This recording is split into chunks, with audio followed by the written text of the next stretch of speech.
What do they get when they drop their XRP or other digital assets into your organization? We actually don't take we take possession of your assets. They move them into custody, but they are still their assets. So that's been a pretty big piece for me. So maybe a little context and background about my journey would be helpful. So I made a bunch of money in digital assets in 20 and 21, and then started consulting with some family offices, working with them to provide private client services. So things that you would think of for a normal multifamily office: estate planning, tax strategies, wealth management, wealth advisory, all of those things kind of culminating in a one-stop shop for somebody that makes a substantial amount of wealth in digital assets. Yeah. And I have a very high conviction on XRP, which I think many people do as well.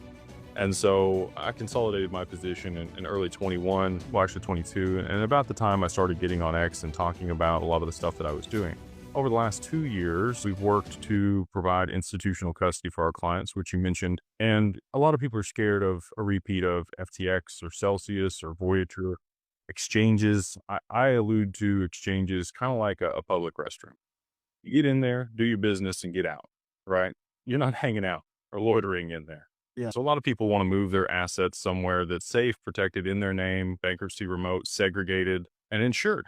And so that's what we provide for people alongside the advisory. And then we have some really unique strategies to be able to actually generate returns on assets that don't have a native yield, like, Ethereum or Solana. You have ways that you can stake that and generate some returns. Whereas XRP, a lot of people have been waiting for Flare and some of these other opportunities to generate returns. And we've already done that. So we paid our first check to people out of our hedge fund.